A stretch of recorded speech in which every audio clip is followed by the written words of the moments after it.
Shalom,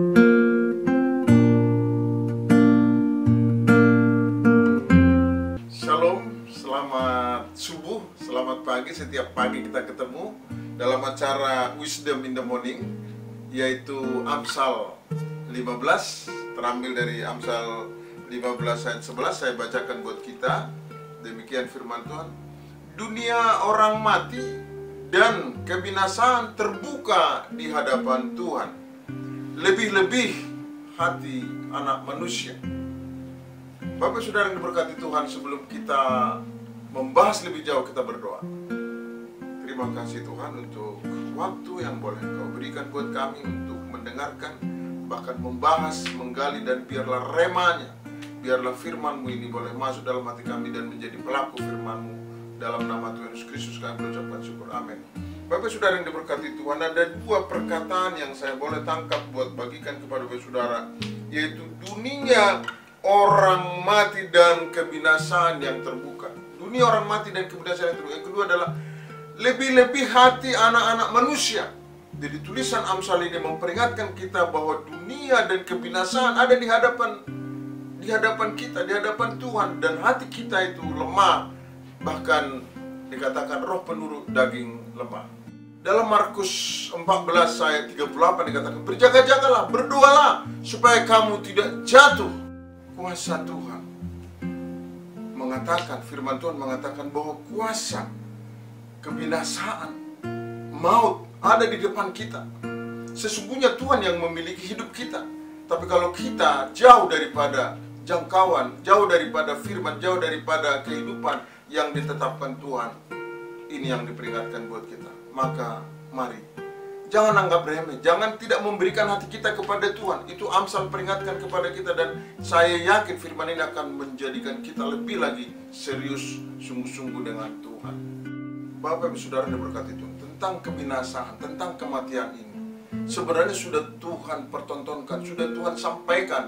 Dalam kitab Lukas 23-43 dikatakan bahwa ketika Yesus sedang tersalib di bukit Golgota, ada penjahat di kiri kanannya, dan penjahat itu mengatakan, "Hei, kalau kau benar Tuhan, selamatkan dirimu." Wah, itu perkataan asli dari seorang penjahat. Tapi ketika dia mengatakan itu, ada burung apa hinggap di kepalanya lalu mematok matanya si penjahat. Tapi ada saudara yang berita baiknya, penjahat yang di sebelah satu lagi mengatakan, "Hei, kalau kita layak digantung di kayu salib ini, tapi kalau orang ini dia tidak bersalah." Lalu dia mengatakan kepada Tuhan, "Sekiranya Engkau telah tiba di kerajaan itu, Tuhan jangan melupakan aku." Dan Yesus mengatakan di dalam Lukas 23-43, "Hari ini juga engkau akan bersamaku di Firdaus." Haleluya. Jadi kalau Amsal mengatakan dunia orang mati dan kebinasaan terbuka di hadapan Tuhan, maka dunia kehidupan yang terbuka dan terang benderang dan sejahtera ada di hadapan Tuhan, di hadapan kita apabila kita datang sama Tuhan. Itu artinya Tuhan benar-benar Tuhan. Jangan tidak kita memberikan hati kita kepada Tuhan. Jangan anggap remeh, jangan tidak memberi waktu kepada Tuhan. Beri, hormati Tuhan menurut apa yang bisa kau lakukan. Amin. Jadi kuasanya dahulu, sekarang, sampai selama-lamanya sama. Tuhan tetap. Oleh karena itu, jangan tidak memberikan hati kita. Itu tadi saya ulang dari mimbar yang kudus ini. Mari kita tetap memberikan hati, waktu, baca Alkitab, perbaiki hubungan. Amin. Saya mau sampaikan beberapa contoh orang yang menyepelekan Tuhan. Saudara pernah mendengarkan John Lennon, anggota The Beatles, tahun 1996, dia mengatakan kepada dunia bahwa Yesus, pengikut Yesus adalah orang-orang yang sederhana. Tetapi hari ini, aku, kata John Lennon, lebih terkenal daripada Tuhan Yesus. Saudara tahu apa yang terjadi? Beberapa hari kemudian dia ditembak dengan 6 peluru. Saudara tahu apa yang terjadi? Mati saudara. Bapak Saudara yang diberkati, jangan kita mau berbicara serampangan tentang Tuhan. Saya sangat serius, dan saya ada lagi satu contoh lagi, yaitu Presiden seorang presiden pemimpin di Brasil namanya Tancredo Neves tahun 1985. Dia seorang menteri kehakiman, dia lulus dari sarjana hukum, lalu dia mengikuti pemilihan presiden dan dia terpilih, saudaraku. Lalu dia berbicara ketika dia menang, dengan 500.000 suara yang saya peroleh, tidak ada orang yang bisa menggeser saya dari kursi kepresidenan ini. Bahkan Tuhan pun tidak akan bisa menggeser saya. Saudara tahu apa yang terjadi? Bukan menakut-nakuti saudara, ini sejarah. 1 hari sebelum dia dilantik, dia mati, saudara. Perkataannya dia tidak akan bisa diturunkan. Ya, jadilah sesuai dengan perkataanmu. Dan benar-benar dia tidak jadi dilantik. Ketika dia tidak jadi dilantik kemudian 1 hari sebelumnya, maka tidak perlu diturunkan. Dengan perkataannya sendiri dijadikan, diambil oleh iblis perkataan-perkataan yang serampangan tentang Tuhan. Jadi jangan bicara secara sembarangan tentang Tuhan. Dalam Mazmur 141 ayat 3 dikatakan, Tuhan, awasilah mulutku ya Tuhan. Jagalah aku supaya bibirku tidak bicara sesuatu yang jahat, yang salah, yang serampangan. Sekitar 14 tahun yang silam, seumur dengan anak saya Abraham, dia lahir beberapa hari.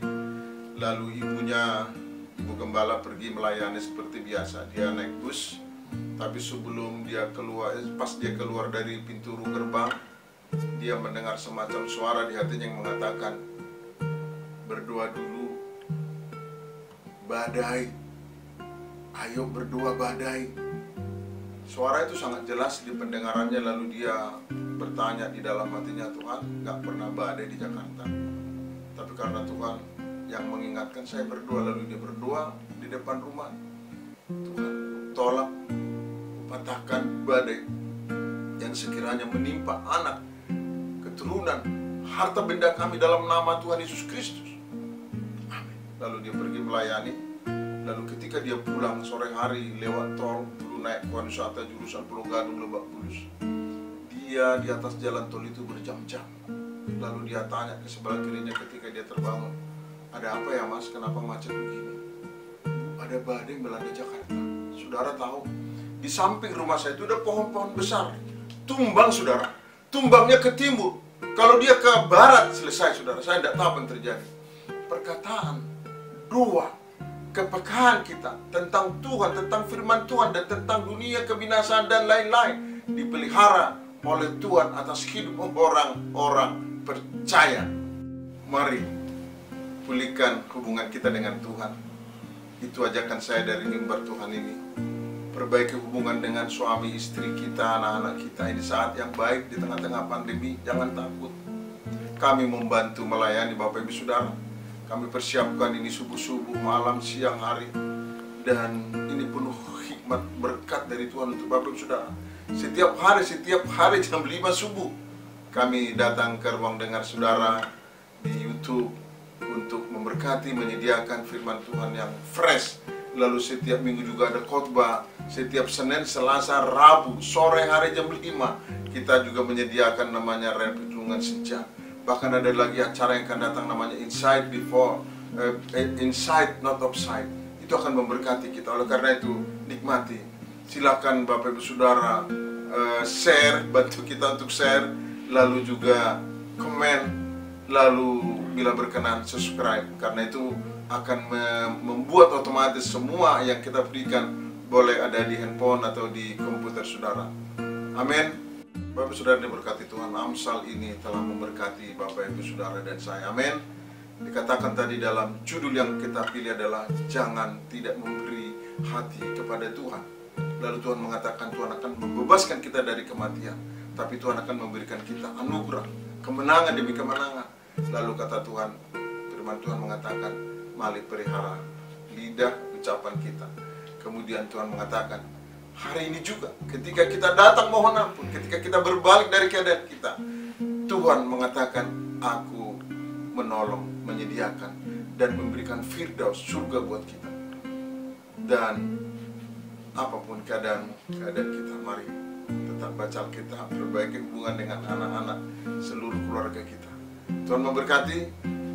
Amin. Mari kita berdoa. Terima kasih Bapa Surgawi, terima kasih Tuhan Yesus, terima kasih Allah Roh Kudus atas semua kebaikan anugerah-Mu yang tak terbatas. Lihatlah hati Lihatlah semua yang mendengarkan kebenaran melalui YouTube ini. Mari mereka yang merindukan kuasa-Mu Tuhan, Tuhan tolong dalam nama Tuhan Yesus Kristus. Tuhan tolong juga kami agar kami menjaga perkataan dan mulut kami supaya kami tidak menjadi sandungan. Oleh karena itu sembuhkan yang sakit, berikan solusi bagi yang bermasalah, berikan juga biaya, uang atas uang sekolah, uang kuliah daripada anak-anak kami.